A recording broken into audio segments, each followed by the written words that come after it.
I think it's May 22nd, 2025. Rob Brown, Brendan Martin, a lot to talk about. Hey, man, Sidelines Cups. Bim Bam, you get down to Oxford on Jackson Avenue. Go get that Bim Bam big breakfast. Bam, bam. The Beacon closed after 60 plus years. So those folks are going over there with Erica and the great folks at the Beacon, from the Beacon at Bim Bam. Hey, got a lot to talk about today. Take a picture with your phone of the QR code. Subscribe. We're on Twitter, YouTube, Facebook. Brendan works tirelessly. Nobody's going to outwork him. Not even a dozen Mennonite farmers on Adderall. Nope. Brendan putting out content constantly every day on the SEC Sideline Sports Network channel. We've got Coach Matt Dean, Oakley McFerrin, the intern, John Hartwell, AD at ULM, Gary Harris, Sports Director, Channel 23 in Tuscaloosa, host also along with Rodney Orr of Tider Insider. Lot to cover today. Watch us live like you're doing now. You can always watch us later. Share the link with your friends. We appreciate it more than you know. And Brendan, so much going on in Hoover, that baseball tournament, the excitement. It is college baseball is big. Softball's big. So let's get our panel going right now. And Coach Matt Dean, Oakley McFerrin, the intern. I see a little Steelers Nation in the back there. There we go. Yes, How's sir. everybody doing this morning? It's Pretty great. good. Yes, sir. All right. Matt, John Hartwell join us here in just a minute. I want to get started with you. Hoover is alive. And that's, there's questions. Is the single elimination going to hurt attendance? Oh, I don't want to go if my team's out in one game. No way. I don't think it affects attendance. The rain might. I think people go for the party, for the excitement. It's just like in the last 5 years, some football programs in the SEC have been in a real recession, but they're still packing the stadiums, and there's 60,000 people tailgating outside. That's why Hoover keeps thriving. Agree or disagree? 100%. Great to be on this morning, guys. Good to see you, Oakley. It's just the best thing going. I mean, the SEC baseball tournament is a compilation of the best teams in the country, and it's never going to change. It's a great atmosphere. Quite frankly, I was watching a little Big Ten baseball last night. I hate to admit it on our show. I was watching Iowa play Rutgers. I'm sitting there watching a 4-3 Iowa win against Rutgers to get to the semifinal round as excitement. I think a lot of these things are already settled, though. The reality is we probably could go through right now in the SEC, and we could probably do a pretty good thing of who's going to host the regional, right? We know that. There's a lot of pride on the line. There's also some teams that have gathered momentum the last half of the season, trying to extend that momentum. And the thing about baseball, I just saw it. I traveled with our baseball team. We made the NCAAs. We were up in St. Louis area last week. And who's got the most pitching and whose bats are hot right now? And really, I think baseball is unique because, when you play football, your line of scrimmage, who you're going to line up with. Same thing with hoops, your starters. Man, that starting pitching, if you get a pitching staff that gets hot, you can carry yourself through a weekend. And looking forward to the results. And Oakley, you're watching Hoover as well. And baseball is good. I want it to be good all over the country. Obviously, I want it to be the best in the Southeastern Conference. But you watched a little bit of Hoover, hadn't you? Yeah, so I think you kind of hit it on the head, especially when you're dealing with a conference as good as the SEC in baseball. It's kind of how the SEC tournament was for March Madness this year. It's kind of a trailer to what you're going to see. We've got some teams, probably 5 or 6, that'll be of the 8 in Omaha. So you've got some of the best teams in the country competing in a single elimination tournament. And then you've also got lower end teams where, like you said, a pitching staff can get hot and win it, like at Texas A&M, for example. Yeah. So, you really don't know what's going to happen. And I think the single elimination builds anticipation for it and will get people actually more involved. It certainly doesn't hurt March Madness. Speaking of that, and tall guys at 7'8", 293 pounds from UMS in Mobile, Alabama, a sophomore, John Hartwell, the AD at ULM. John, I'm drinking some Shadrack's coffee. I found this stuff at Hayes Grocery Store, and when it's brewed in the borough, Jonesboro, Arkansas, everybody needs some Shadrack's coffee in the morning. Man, it's a great day. How you doing? Doing well. Good to join you guys this morning. Yeah, and you talking about Hoover, and I watched a little bit last night. Watched a little bit of the Ole Miss Florida game, and I don't think the single elimination, is going to hurt attendance at all.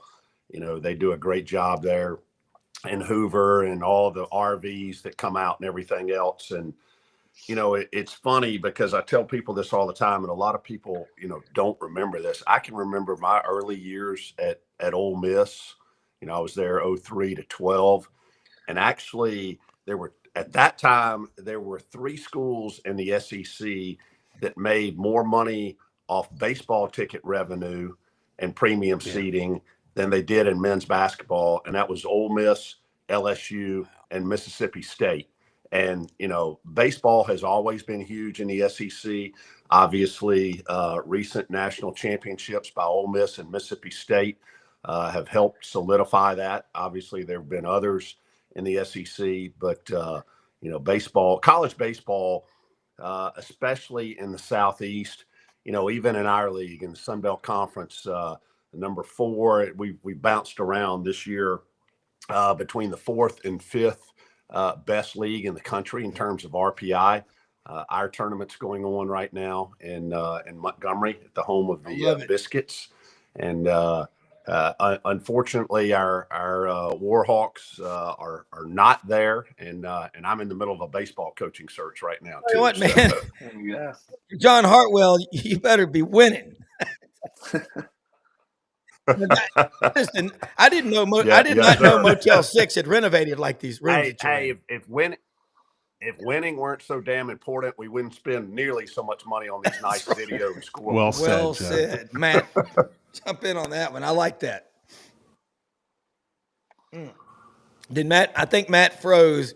The powers above got him, but he'll come back. Oakley, you hear what John just said. The 3 schools that were making more money on baseball, Ole Miss, LSU, and Mississippi State.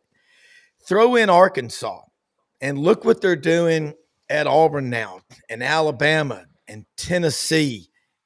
And you live in Nashville. You just finished your first year at Auburn. It's just Oakley, the intern from MBA, played high school football, and his teammate Marcel Reed is the quarterback now at Texas A&M. But Oakley, you live in Nashville. Do you ever find yourself wandering over there to see the Vandy boys play? Because that is a big market, but it's still a private school. But what's the talk about Vandy baseball? Yeah, I mean, it was growing up, obviously Vandy baseball was when it was at its peak, probably about a decade ago. I mean, that was the biggest thing in the city, aside from the Titans probably. So, I mean, it's kind of died off a little. I've also grown up and kind of dug in more into Auburn, but growing up, it was definitely one of a kind experience going to see Coach Corbin. Yeah, he is a master. I think he's been there kind of since the early 2000s. John, I saw Dave Schultz puts out Locked on Sunbelt, puts out a lot of great content. Schultzy, you talk about, we had Coastal Carolina win it all just not that long ago. It seems like it wasn't, but the baseball, it just seems like the guys want to stay at a school longer. Now there's, Skanes left Air Force and went to LSU, was the number 1 pick. He started in the All-Star game, but am I right or wrong about that? You were spot on, Rob, and I'll tie this back into a subject we talk about every week, NIL. Does NIL exist in college baseball? Yes, it does, but not to the extent that it does in football and men's and women's basketball. And here's why. And I've for years said this. Obviously, we haven't gotten a whole lot of traction with this. The reason why college baseball, and I think this is part of the reason, going back to attendance, I think this is part of the reason why it's so popular, is kids who come out of high school who it's driven all about the money have the opportunity to go to the minor leagues in baseball. They can do that directly out of high school. That opportunity is not there in football. It's not there in basketball, although, the NBA Developmental League has toyed with that some, being able to go directly out of high school. But in baseball, the kids who go to play college baseball are doing it for the love of the game. Obviously, there's a financial opportunity now. And you could even argue, too, and I bet, some folks who have toiled, I shouldn't say toiled because some of them do make it to the big leagues. But those folks who have toiled in single A baseball in the minor leagues, you could argue very quickly that playing in the SEC or the ACC or even the Sun Belt, is a better experience for a lot than it is getting on a bus from, Savannah to Augusta to Hickory, North Carolina to Asheville, all across the Sally League, the South Atlantic League. But I think that is a remedy that needs to be looked at going forward. Is, hey, for those who it's all about the money, not about the education, there's an avenue to go directly from high school to professional. Yeah, and I was listening last night. Chuck Oliver, my friend in Atlanta, his podcast, it's on every day after this show. And they were talking about Chris Winkie, Oakley. He was committed to Florida State out of St. Paul, Minnesota, the Twin Cities, and went on and played baseball, came to Florida State when he was like 25 or 26. Was drafted. He was 29 years old. He was older than like 18 starters in the NFL. Oakley, if you were a baseball rock star coming out right now in today's world, knowing what you know, okay, would you lean toward, hey, if they're offering you $500,000 and then you looked into what the major league experience is like, then you had a chance to talk to Jay Johnson at LSU, Sully down there at Florida, or our good friend from Coontail, Mississippi, Butch Thompson, and say, Coach, help me. I got to weigh the pros and cons of which. What would you lean toward in all? I would say kind of off the bat, I think you'd have a set pick in mind, probably the first round. Yeah. If you think you're going the first round, you have to go. I mean, in my opinion, you see this with NBA players. If you get a guaranteed contract in the first round, that's probably your best option for development. But if not, you need to sit back, see what's going to get you to the place you want to be the fastest. And oftentimes college can be the route with these skilled coaches who produce players year after year. Great point. Matt, you have the opportunity to go to Rhodes College, a beautiful campus, D2, D3. It doesn't matter to me. You're wanting to be a doctor. You want to be a neurosurgeon. I mean, you're a 7th round pick. They're going to give you $50,000 and you're going to get your Motel 6 card stamped a lot on those road trips. Knowing what we know now, I agree. This is why college baseball is exploding in popularity. Well, what's also interesting about baseball, pitching matters. You see some guys at our level that end up down the road getting drafted and playing, professionally. And, even us, we had a couple guys that were in the portal just to take a look and got calls from SEC teams because they were pitchers and had good years. Now, ultimately, they came back for us and they played this year and they're going to get their Rhodes College degree. But, for us, when you make a decision to go to Rhodes College, it's based on education. You're not really at that point where you were a high school draftee. Let's be honest, especially in the sport of baseball. But I do, going back to what John said, I was listening and I had a little internet issue earlier. I apologize, but it's changed for these baseball guys too. You're going to have, once everything's settled, more scholarship opportunities for baseball rosters. For number one, you're going to have some money for these guys that didn't exist in totality a few years ago. So it just makes the sport better. And I think Matt, they got him again. I tell you one thing. Wow. Matt, okay. Yeah. No, we see a lot of bouncing around, but in baseball, I see guys wanting to stay with their school they sign with more frequently because of the recent additions. And maybe the pool of money is a little different than you're talking about from a basketball or football standpoint. Good point. John, now we're looking at what is happening. What is this judge in the 9th district out in California, the Bay Area. Claudia, Claudia Woken. Woken. She's vacillating. It's about the 125 to 105 players on the team. You got to have the walk-ons. You got to have the bodies out there. How many years did she play football? I'm curious. Yeah, here's what. So we had our Sunbelt Conference spring meetings last week in Destin and had a couple of representatives from the NCAA who've been integrally involved in this process. And their best guesstimate is that probably next Tuesday, the day after Memorial Day, that we'll get hopefully a final ruling out of this. And I do think the 105 as it relates to football will be the basis, but there will be some exceptions, some grandfathering in of some kids who have been walk-ons in the past that may have gone in the portal that didn't find a home. So I think there is going to be a transition period, which I think is fair. I was had a conversation yesterday with Ross Dellinger, the writer from Sports Illustrated, and talking about some of these things and talking about, SEC 9-game schedules, all kinds of topics.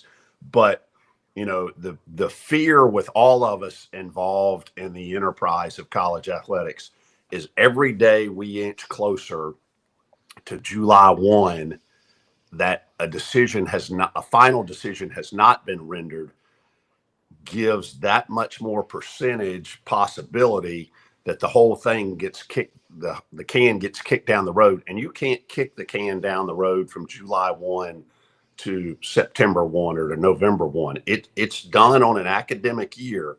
So if the can gets kicked from July 1 of 2025, it's got to get kicked to July 1 of 2026, which I think would be disastrous. So the hope is that sometime likely early to mid next week, that we could get a ruling. And at that point, everybody's got basically 30 days to scramble, not to scramble because everybody's been prepping for it, but to get our proverbial ducks in a row to be ready for July 1 and the implementation of post-house settlement. Far be it from the NCAA to ever play kick the can with anything important and just push it down the road for decades, several decades. But you're our on-campus correspondent, the intern, a rising sophomore at Auburn.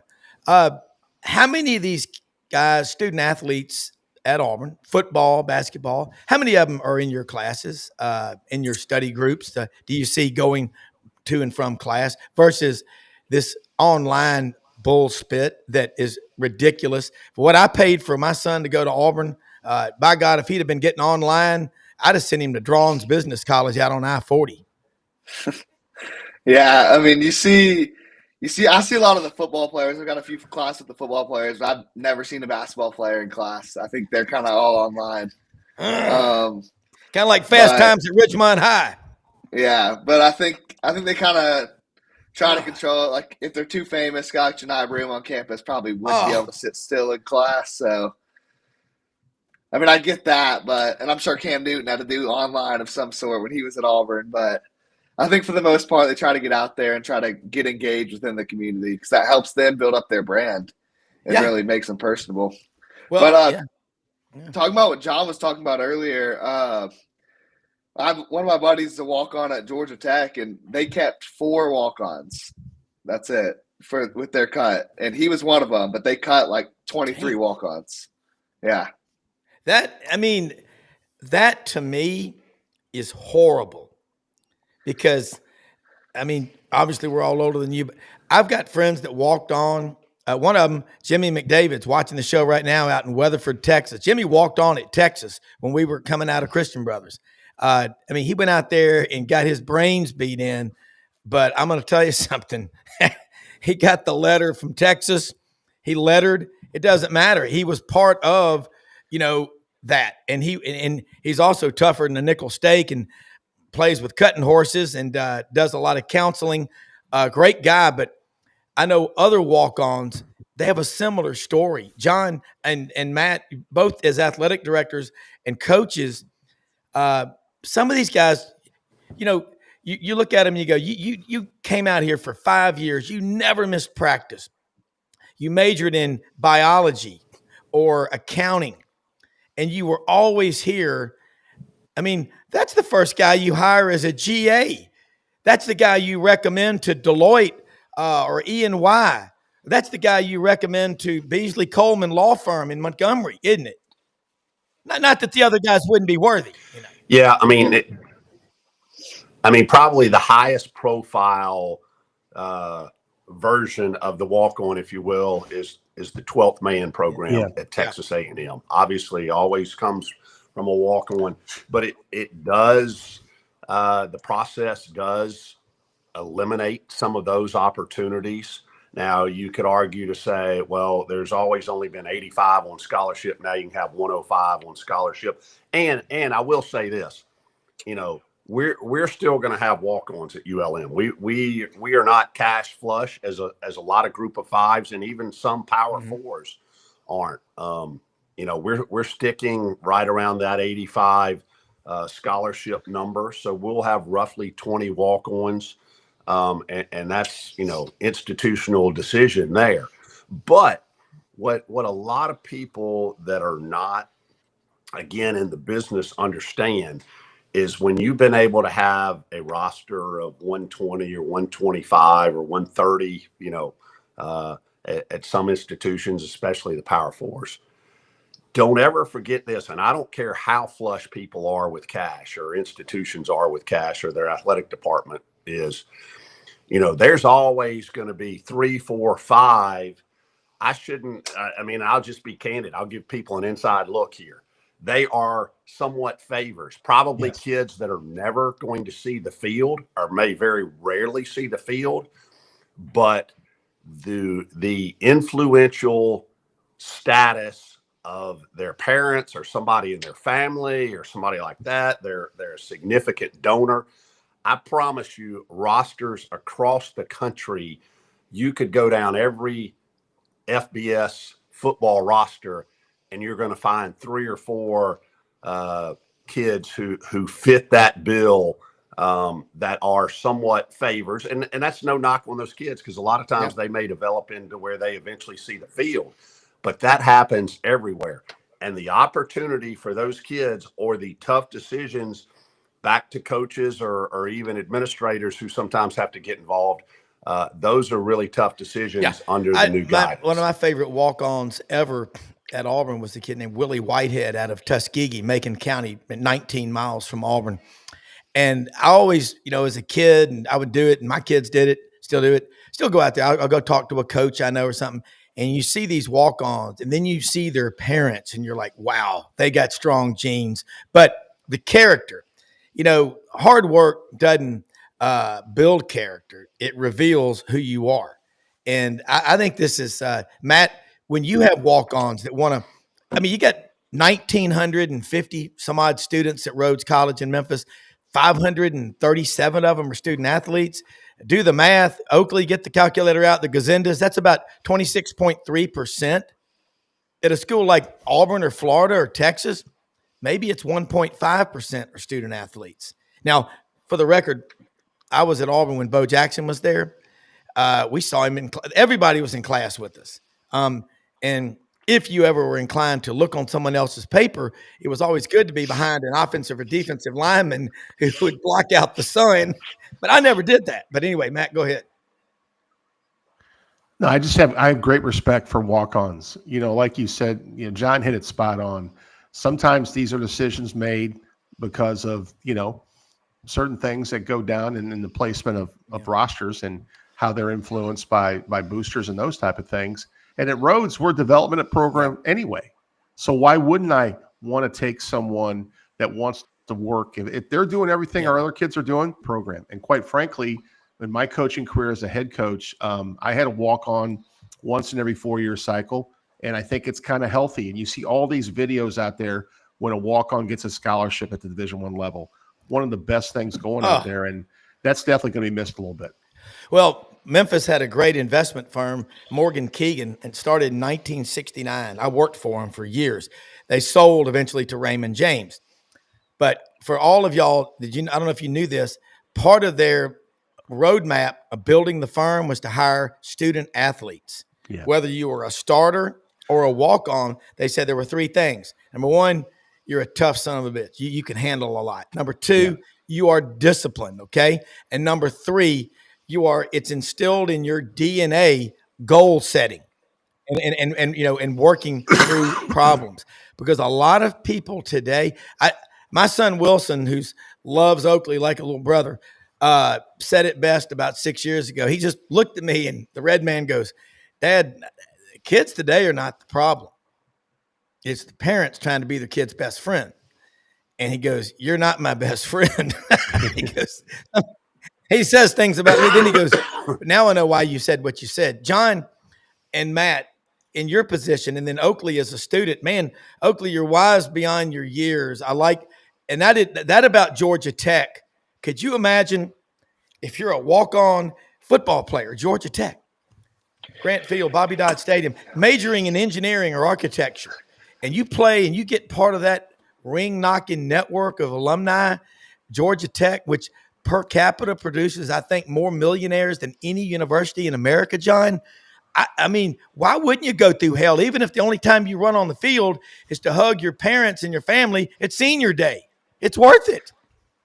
Yeah, that's what's kind of different to me is I thought I was under the expectation they would honor these guys and grandfather them in kind of. If I get beat up for 3 years and then my fourth year I can't walk on senior day because they want to take away walk-ons the year before I was a senior. I mean, we spend so much time talking about the lack of loyalty in the players. So what about the universities? This is a perfect example. They're not even honoring their own players. Yeah. So I think if we're going to crucify the players, the universities should get some of that too. John, great point. No one's brought that up. Yeah, and another component of this is there's a national trend across the vast majority of higher ed of a decrease in enrollment. So all of a sudden, if you're taking, 25 or 30 walk-on opportunities away, a significant portion of those, and we're just talking football. So we've got it in baseball, we've got it in some other sports too. When you talk about the opportunity to compete in collegiate athletics being taken away at XYZ University, and they either have to make a decision, hey, I'm going to hang up the cleats or the tennis shoes, or I'm going to go find somewhere else to play. There are some institutions out there that are dying on the vine from an enrollment standpoint, and this is going to have an impact, on the entire institution as well. So, I think a lot of these things were not thoroughly thought through when this was all put Oakley, together. I got to ask you, did the nail or the thumbtack fall off the wall? You're in Steelers country. While I've been at college, a few things have fallen apart, but I mean, you are a Steelers Nation fanatic, man. I love it. And Brendan, when he was in high school, Terry Bradshaw came to his school one day, and everybody was like, how did that happen? And by the way, Brendan wore number 15 at Nice High School in St. Augustine before Tim Tebow did, just for the record. Gary Harris is going to check in with us in a minute from Tuscaloosa. And for all of y'all, I mean, this is a great discussion. You sacrifice your body and everything for 3 or 4 years, and they're going to cut you from. I mean, do you know what a big deal it is, Matt? You've coached, Matt. You're back on the bench this year. I am. Yeah, I mean, and then and also look at your son Tyler. 4 years with Jimbo the Magnificent at A&M, and now in his 4th year with Dan Lanning at Oregon, director of player personnel and scouting. How attractive will he be if, let's say, he ever puts, could you imagine I'll tell you right now, if I was an SEC school, I'd want him in my deal because is he the one that put the nonstop daily flight from Eugene to Dallas Fort Worth Airport? That doesn't have anything to do with recruiting, does it? I will tell you, part of his title that's not listed is when the coaches go out recruiting, he works with Wheels Up and their agent, and it's a little chaos sometimes getting coaches from A to B. John probably knows a little bit about that at different stops he's had in his career. When coaches go out recruiting, the great thing about Oregon, there's a lot of resources, so they get to go to some places. But a great example with Tyler, we're talking about walk-ons. When Tyler transferred to Rhodes, he had an opportunity to walk on in baseball, but instead he was a student assistant. Yeah. I'd like that Matt having things. Matt, we're losing you there for a second, but I guess if I was at Oregon, I think the first thing I would do, guys, I'd go out there to that place where that Bhagwan was. Remember the Bhagwan Rajneesh? I mean, that's where he was in Eugene or somewhere between Eugene and Portland. And my youngest son, Max, said that's the area where Sasquatch lives, for the record. Hey, Winter Timber Outdoors, folks. They're located in Athens, Alabama, on top of the great state of Alabama. Open every day of the week between Florence and Huntsville, okay? They are located right there, easy to get to, and they're building a store. Oakley, you know where University Drive is in Auburn? They're in the 1300 block. It's going to open up late July, early August, 13,000 square feet. End of season sale, 30% off. They've got Sitka gear, Dixie decoys, duck camp, all your guns and rifles, all your hunting needs, and golf polos, Auburn, Tennessee, Alabama. Deer stands, never too early to get ready for deer season.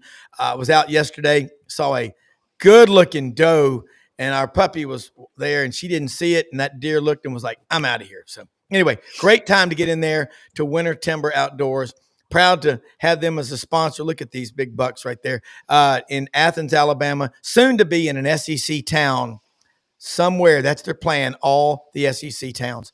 Hopefully Matt can join us here. And again, and he just basically lost a lot. I guess Matt is back. Matt, you're back in the witness protection every program. time I talk, it seems to go out, so I'll just shut the hell up. It's hard on the show that requires voice. You were doing great. No. Hey, Rob, I just got to throw this in there. It looks like there have been some additions to that china and crystal cabinet behind Matt. I think maybe he's upgraded his collection there and maybe downgraded his internet. I saw you on TV at Sotheby's at the auction, Matt. Listen, I'm working on some things. Hey, I am going to try to get a new backdrop for the summer, Rob. I'm working on that too. We're going to put a little spice back there.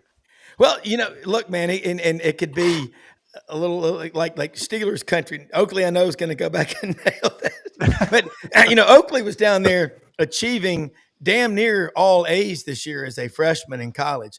Let me just say that if you've ever seen the movie Animal House, when Dean Wormer addressed everybody, I was on that list. I made the list, but not the right list. But I made it. I worked hard, and I done graduated like Jethro Bodine. Here's a question I have for everybody, and I'll go ahead and start. I'm gonna throw this one to Oakley. And Oakley, you look at this upcoming college football season. Teams like Florida, teams like Auburn, Fallen Angels that have been down for a while. You look at Auburn, Eric Singleton. I hate to say this, but Georgia Tech's like becoming a AAA farm team to Auburn. Eric Singleton, stud receiver, Cam Coleman, and then you got Perry Thompson, Bryce Kane, Malcolm Simmons, all these guys.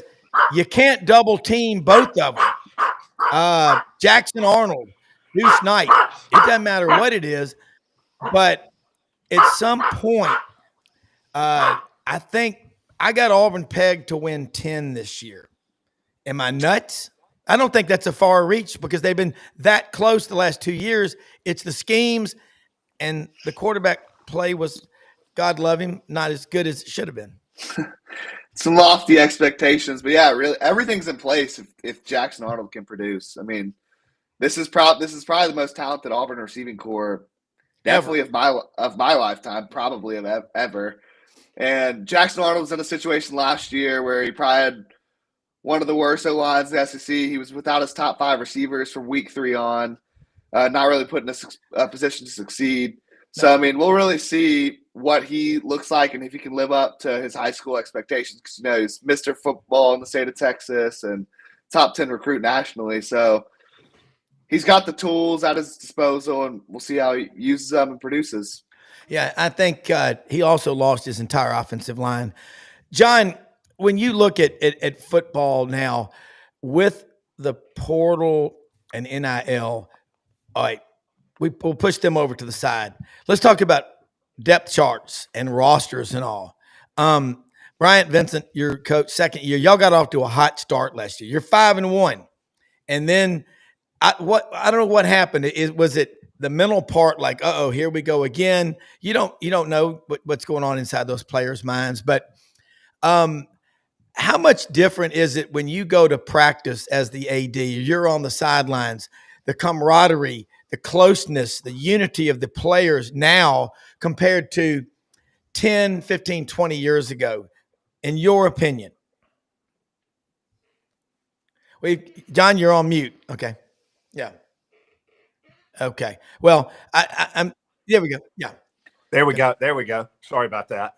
Yeah, my dog was in the He was excited. So I shut it off. He was wound up. Yeah. Again, as I've mentioned on here before, I mean, coaching has evolved, and college coaching now is a lot like the professional ranks. You have to be part-time psychologist, psychiatrist, as well as being a coach, because you've got to be able to develop team chemistry. And a lot of that is making sure you have the pieces in place. And that's one of the things I'm excited about our season under year 2 with Bryant Vincent, is the vast majority of our team. I mean, we really lost 2 guys that we really wanted to hold on to. We lost, Ahmad Hardy, our running back, back in January. He ends up going. He visited Auburn. He visited Oregon. He visited several places, and ended up ultimately going to Missouri. And then we lost a defensive back from Lake Providence, Louisiana, here about a month ago when the spring portal opened up, who's gone to Ole Miss. Those are really the 2 key components we lost, but we kept a bunch of guys who got offered a whole lot more money, who have bought into the Bryant Vincent vision. And so being able to have those guys now, 18 months, and by the time we get to the season starting 20 months, the core is there. So if you've got a core with good chemistry, and you add 1 or 2, 3 more pieces during the summer, if those opportunities come about, you've got that nucleus where they understand each other, they understand the expectations of the coaching staff, and we're really optimistic about obviously getting over that hump of 5, where we ended up, like you said, started 5-1 last year and ended up losing the last 6, and the frustrating thing about that was 4 of those 6, we were either tied or led in the second half of the game. And Oakley, looking at it, we're going to go rapid fire, and then when Gary gets in, we're going to really increase the intensity. But you look around the SEC, and teams are like Florida, for example, last year, as DJ Lagway emerged as what everybody believed he was, a complete, absolute stud. That last 5 games, I picked Florida last year to win 8 games. Most people picked them to win 3.5 or 4. How the hell do you lose a half a game? I don't know, but those are analytics. But I picked them to do that, and I was like, well, that last 5 games, those teams that you think are going to be so great, some of them aren't going to be, and some of the ones that you don't think will be great will be. Florida State certainly fit that bill. But let's do this. Let's bring in a distinguished member of this panel, a member that we hold in the highest of esteem, Gary Harris, sports director, WVUA Channel 23, Tuscaloosa, also the co-host along with Rodney Orr of Tider Insider TV every Tuesday night, 6:30 on YouTube. The best 30-minute content-packed package of Alabama sports. And Gary, Oakley McFerrin, our intern from Auburn's on here. His dad's from Tuscaloosa, so he's grown up knowing you. But welcome aboard with John Hartwell, Matt Dean, and Oakley McFerrin, and Brendan Martin, our executive producer. Hey, guys. Sorry I'm running a little bit behind. Got caught up in traffic, but ready to go for about 15 minutes here. So, all right, let's get started with you. We got Hoover going on. There's a lot happening right now. We got NIL, we got portal and everything, but give us the top stories coming out of Tuscaloosa. Because it looks to me like year 2, Kalen DeBoer, he's more likely going to have his kind of quarterback, and that's a great place to start. Yeah, there's a lot of stories right now. It's I was telling somebody yesterday, because football season, is football season, but this spring has been as hectic for me as I can remember, from everything from having more teams from West Alabama in the state baseball finals than we've ever had. Same thing with the state softball tournament. And then right now, of course, you've got NCAA softball super regionals about to crank up, the SEC baseball tournament. Nick Saban is hosted his Nick's Kids golf tournament at Old Overton in Vestavia earlier this week. Last week, we had the Regions Tradition Celebrity Pro-Am. And, you mentioned Kalen DeBoer and Alabama football, so I'll start there.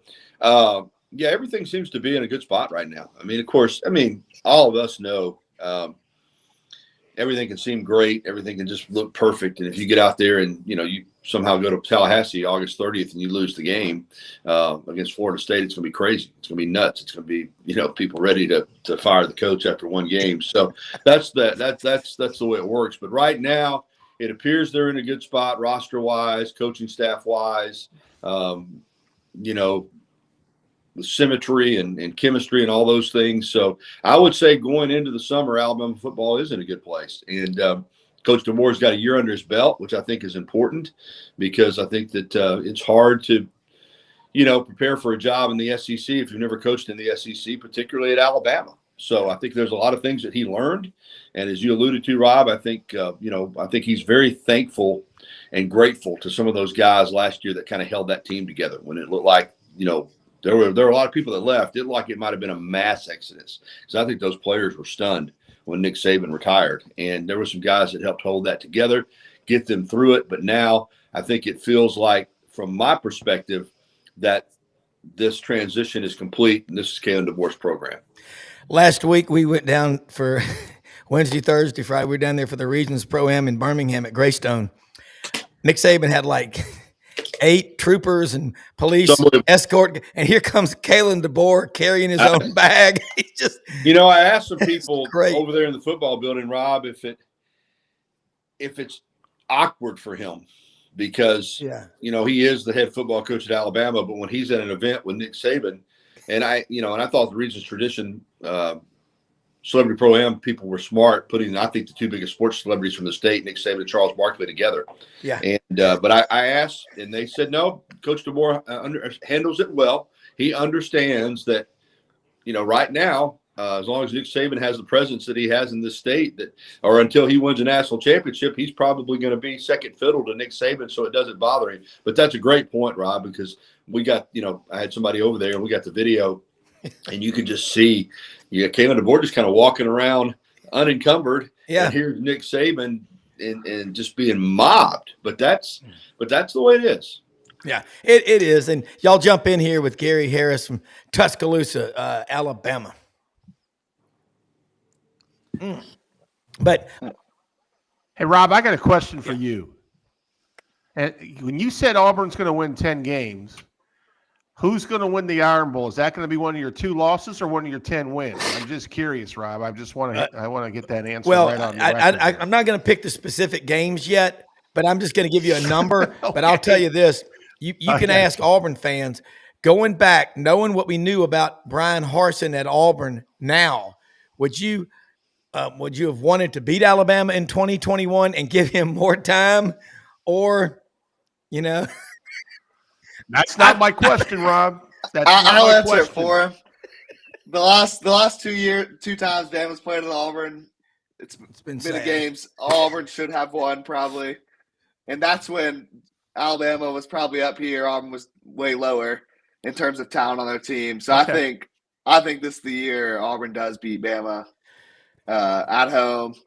Gary, we got that on the record. Got that on the record. Well, the thing is, and John Hartwell, you chime in here, but Gary, I look at Alabama, and Greg McElroy spoke at the Touchdown Club Monday up here, and he was hilarious. He's good. But I'll tell you, you are spot on. You talk about Alabama, and John, as an athletic director, Gary, that's a good point.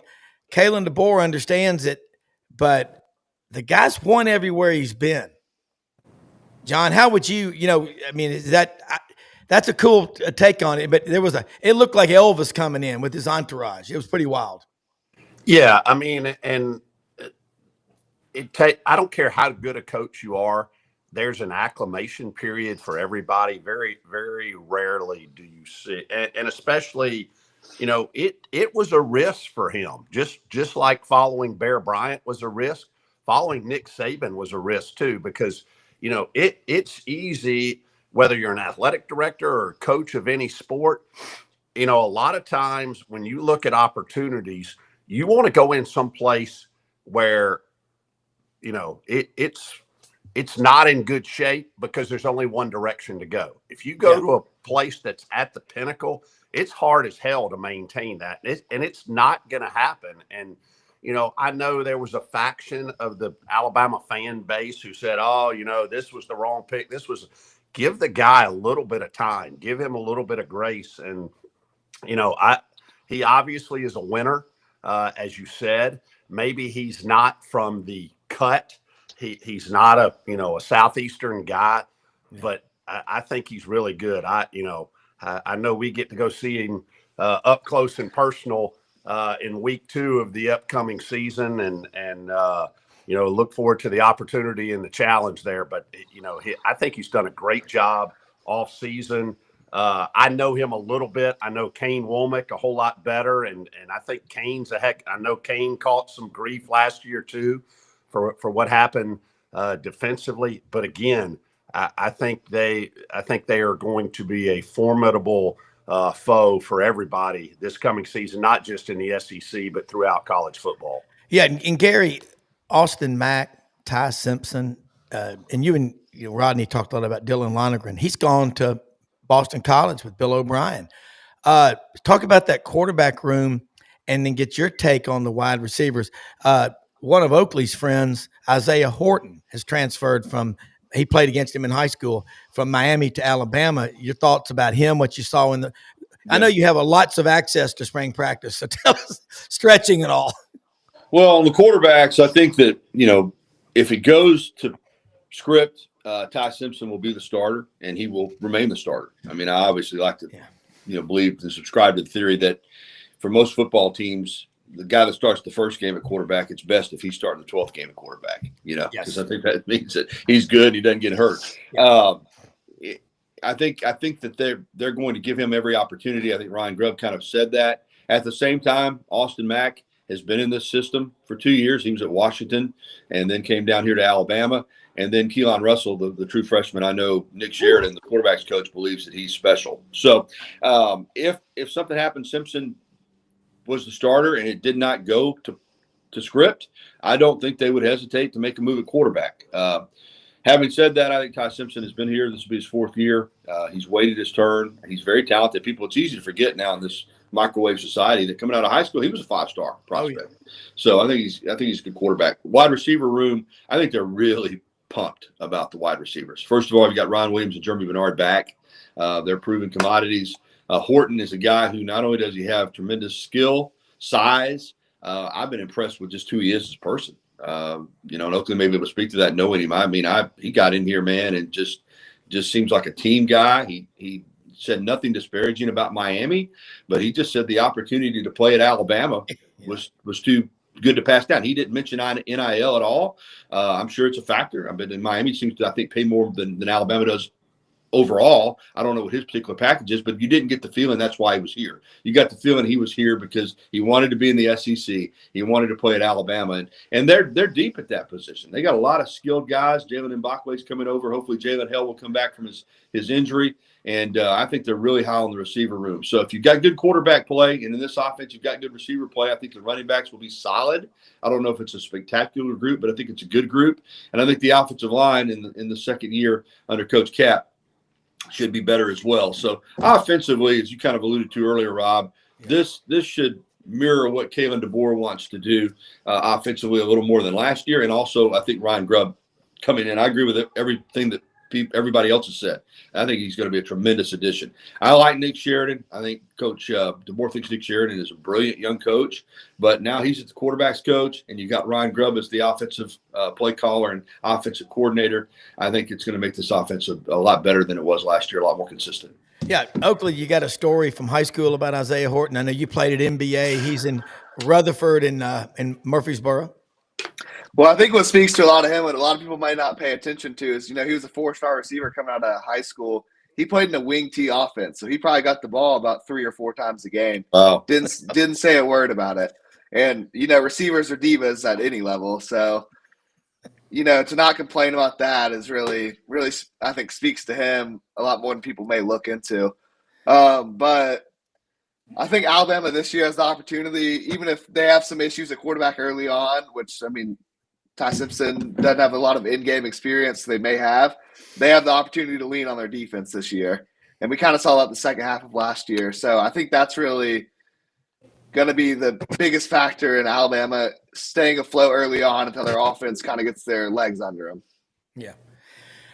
What he just said, Gary, that's mirrors what you'd heard, and that's someone that knows him. So, I think guys, it's so easy to sit around and just throw daggers at all these kids today. And Oakley will be a sophomore at Auburn, so he's our intern getting his perspective. And Gary, you have a lot of interns there. John, you've got them. Matt, you got them. When the interns that you have there, you've got them structured. They're not afraid to work. If they're working for you and Rodney, they better not be. They're not going to last overnight.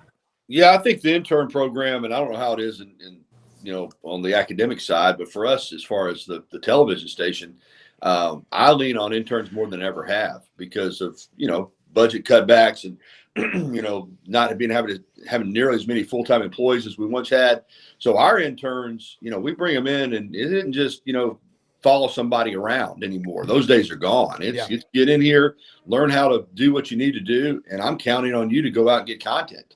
We send an intern up to the NCAA basketball regional and up in Newark, New Jersey. Wow. We send them out to because we're a 2-man sports department, myself and Steve McCann. That's it. It's just 2 of us that are full time. So interns are very important, and the responsibility level that we give them is a lot greater than it was maybe 25, 30 years ago.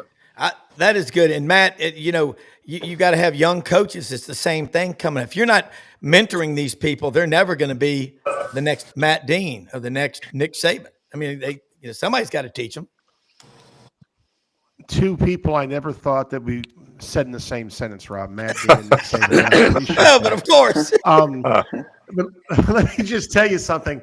We have a robust student employment program, and what that does, like our director of athletic media, she will coordinate some of these young student, and they will be some of our broadcasters for our webcasting at certain sports. It's just great opportunities, really.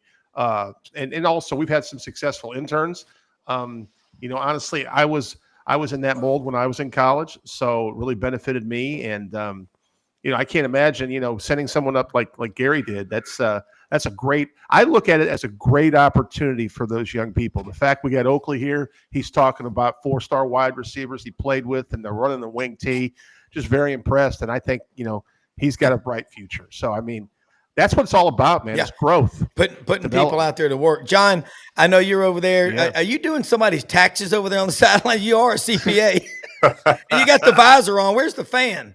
No, not at all. Hey, I'm taking a little beach time before we're out of here on Saturday before the craziness of Memorial Day hits. So we're soaking up our last couple of days of 30A before heading back to Fun Row.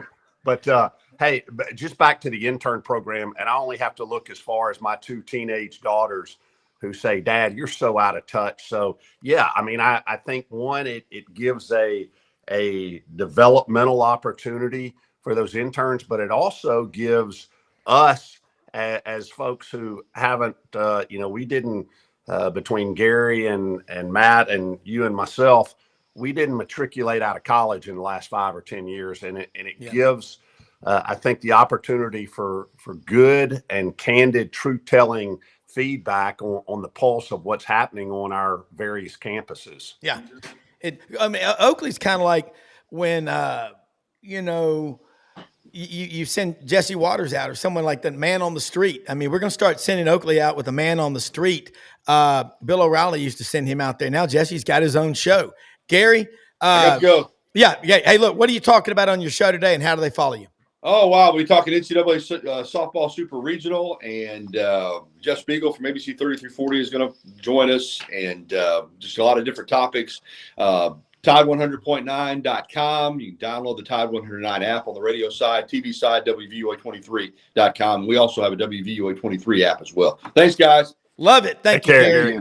Hey, Gary. great stuff today, man. We'll wrap it up. I'll let everybody go. But John Hartwell, AD, ULM, Matt Dean, Rhodes College, Oakley McFerrin. Follow him on Instagram. This been a great discussion, man. We'll be back on tomorrow morning, but we will have a great roundtable discussion talking about a lot of football, Hoover, whatever it is. But all three of y'all, thank you more than you know for. And John, that's the best. That's the newly renovated Motel 6 you're in, isn't it? Oh, yeah, absolutely. Hey, and you need to send me Oakley's contact information, because I'm going to have to get him a handful of thumbtacks, because I hate seeing the steel curtain kind of sagging there. See, I told you. We'll do. We'll do. All right. Y'all have a great day. Thank you for being on here. I'm going to say something about our sponsors, and then we'll wrap up out of here. But it's been a great Thursday discussion. We'll do it again next week. All right. Thank you. Let's say something about Landers Ford, folks. They are opened at 7 a.m., 7 p.m., Monday through Sunday. It's Monday through Saturday. Not opened on Sundays. 7 a.m., 7 p.m. Employee pricing, the Ford Power Promise. All the new vehicles are out there. The 25 Ford Expeditions are on the lot. They're beautiful. So are the Broncos. And get these. I saw a red Bronco, the Sasquatch package. Beautiful with the big tires. Man, and you drive these things, they're like driving a car. But they can take anything on-road, off-road. They're great for traveling. MJ takes his back and forth from the beach. They're wonderful. Ask for Brad Bellamy, the general manager. If you have service issues, they'll pick you up, provide round-trip transportation. LandersFordMemphis.com. They'll deliver anywhere. And also Hewlett & Dunn, boot and clothing company on the historic square in Collierville, Tennessee. They are the absolute best when it comes to finding men's and women's boots, kids' boots. Filson, everything Filson has, they've got it or they'll get it for you. Barber, STS, that's a brand. Man, luggage, pants, purses, men's and women's clothing, and Marshwear, they've got it all. Duckhead, open Monday through Saturday, 10 a.m., 6 p.m. Hey, Mother Teresa said it. We can't do everything, but we can all do something. Most often we see the face of Christ among us. For everybody watching, for executive producer Brendan Martin, the best on the planet, share the show. Thanks for watching, and come to this channel as often as you can. We'll see you tomorrow morning at 9 a.m. Eastern. Good night.